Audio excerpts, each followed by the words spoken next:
Dear viewers, आज के इस लेक्चर में हम पढ़ेंगे कि हम क्लॉथ के ऊपर कोई भी पैटर्न कैसे ऐड कर सकते हैं।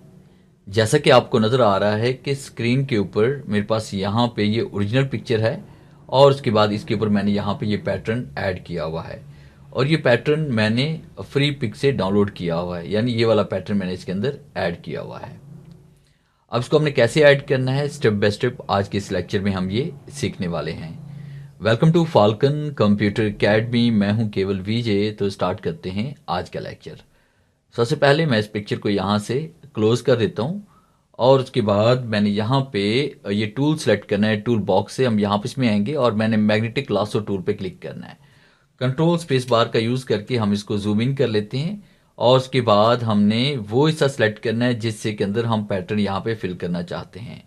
तो इस तरह से आपने माउस के ज़रिए इस हिस्से को आपने सेलेक्ट करना है और फिर उसके बाद इस तरह से आपने इसको एडजस्ट करना है। जैसे कि आपको स्क्रीन पे नज़र आ रहा है कि मैं यहाँ पे इसको एडजस्ट कर रहा हूँ। स्पेस बार प्रेस करके आप यहाँ पे पिक्चर को आप मूव भी कर सकते हैं ज़रूरत के मुताबिक। अब देखिए, जैसे मैं यहाँ पे माउस के कसर को इसके ऊपर ऊपर आस्ता आस्ता इसको जो है ना, मैं यहाँ पे राउंड शक्ल के अंदर इसको घुमा रहा हूँ। तो ये देखिए, ये सिलेक्शन यहाँ पे कंप्लीट होती जा रही है मेरे पास यहाँ पे। अब देखिए, कंप्लीट इसको हम यहाँ पे ऐसे सिलेक्ट कर लेंगे और जितने हिस्से पे आप पैटर्न फिल करना चाहते हैं, फिर देखिए मैंने यहाँ पे स्पेस बार का यूज़ किया। इस पिक्चर को मैं इस तरफ लेके आ रहा हूँ और यहाँ पे इस तरह से आपने ये मुकम्मल पिक्चर को सिलेक्ट करना है। देखिए ऐसे, और इस तरह से देखिए मैंने यहाँ पे जल्दी से मैं इसको सिलेक्ट कर लेता हूँ ताकि आपको पढ़ा सकूँ कि आपने किसी भी टी शर्ट के ऊपर आपने टेक्सचर या पैटर्न आपने कैसे ऐड करना है। तो ये मैंने हिस्सा यहाँ पे सिलेक्ट कर लिया जल्दी से इस तरह से, और उसके बाद यहाँ पे क्लिक करेंगे। जिस पॉइंट से आपने स्टार्ट किया तो उसी पॉइंट पे आकर एंड करेंगे। कंट्रोल 0 प्रेस करेंगे तो मुकम्मल सिलेक्शन आपको यहाँ पे नज़र आ रही है। अब कीबोर्ड से कंट्रोल J प्रेस करेंगे ताकि ये जो सिलेक्शन है इसकी हम कॉपी क्रिएट कर सकें।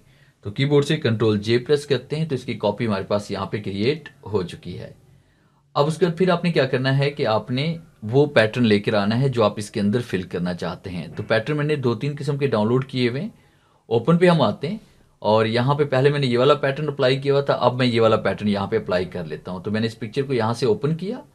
ओपन करने के बाद यहाँ पे हम पिक टूल पे क्लिक करेंगे और इसी पिक्चर को उठाकर आपने यहाँ पे लेकर आना है और यहाँ पे लाने के बाद इसके ऊपर हम यहाँ पे अप्लाई कर लेंगे। कीबोर्ड से कंट्रोल 0 प्रेस करते हैं और यहाँ सेंटर में क्लिक करके आपने पिक्चर को इस तरह से रिसाइज कर लेना है और टी शर्ट के ऊपर आपने इसको एडजस्ट करना है। कंट्रोल 0 प्रेस करें, डबल क्लिक करें तो इस तरह से पिक्चर आपके पास यहाँ पे नजर आएगी।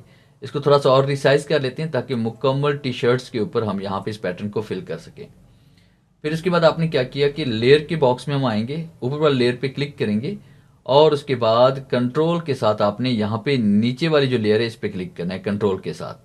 तो आप देखें कि यहाँ पे हमारे पास ये सिलेक्शन यहाँ पे आ चुकी है जितने हिस्से को हमने सिलेक्ट किया हुआ था। फिर उसके बाद आप यहाँ पे क्लिक करेंगे इसके ऊपर मास्क के ऊपर, ऐड लेयर मास्क। तो आपके अंदर जो हिस्सा सिलेक्ट था आपकी टी शर्ट का या आपके जो भी क्लॉथ था, उसी हिस्से में जो है ना ये पिक्चर हमारे पास यहाँ पे पावर क्लिप हो चुकी है। और फिर उसके बाद आपने यहाँ पे इसमें क्लिक करना है, इसमें लेयर मास्क स्टाइल के ऊपर, और उसके बाद ब्लेंडिंग ऑप्शन पे हम क्लिक करेंगे या फिर इसी के ऊपर आप राइट क्लिक करके यहाँ पे ब्लेंडिंग ऑप्शन पे आप क्लिक कर सकते हैं। आपके सामने डायलॉग बॉक्स ओपन होगा। उसके बाद अंडर लाइन हमारे पास लेयर का ये जो स्टाइल पड़ा हुआ है इस पर हम क्लिक करेंगे और उसके बाद आल्ट के साथ मैं यहाँ पे आल्ट के साथ प्रेस करके यहाँ पे आल्ट की प्रेस करके मैं इसको लेके जाऊंगा इसे राइट की तरफ। ये देखें इस तरह से जितना पैटर्न आप शो करवाना चाहते हैं उतना आप यहाँ पे बड़ी आसानी के साथ शो करवा सकते हैं जैसे कि आपको नज़र आ रहा है। और उसके बाद देखिए, आप इसको चेंज करना चाह रहे हैं तो यहाँ पे इसमें चेंज भी कर सकते हैं। देखिए लाइट इफेक्ट में यहाँ अप्लाई कर रहा हूँ और फिर उसके बाद जैसे मौके पर क्लिक करेंगे तो ये देखिए बिल्कुल इसमें ये परफेक्ट इफेक्ट हमारा अप्लाई हो चुका है। अब कीबोर्ड से अगर मैं F12 प्रेस करूंगा तो ओरिजिनल पिक्चर ये वाली थी और उसके बाद जैसे हमने यहाँ पे पैटर्न ऐड किया तो ये पिक्चर हमारे पास ये वाली बन चुकी है। अब उसके बाद ऊपर वाले लेयर पे आप क्लिक करेंगे, कीबोर्ड से कंट्रोल ई प्रेस करें ताकि मर्ज हो जाए। फिर यहाँ पे क्लिक करें, कीबोर्ड से कंट्रोल ई प्रेस करें और कंट्रोल एस प्रेस कर लें ताकि ये इसी अंदाज में आपकी पिक्चर यहाँ पे सेव हो जाए। तो इस तरह से बड़ी आसानी के साथ आप किसी भी शर्ट के ऊपर या किसी भी क्लॉथ के ऊपर आप पैटर्न ऐड कर सकते हैं फोटोशॉप के अंदर। उम्मीद है आज के इस लेक्चर में ज़रूर कुछ नया सीखने को मिला होगा। वीडियो अच्छी लगी है तो इसे लाइक कीजिए और अपने दोस्तों के साथ शेयर कीजिए। मिलते हैं हम नेक्स्ट लेक्चर में, तब तक के लिए गुड बाय।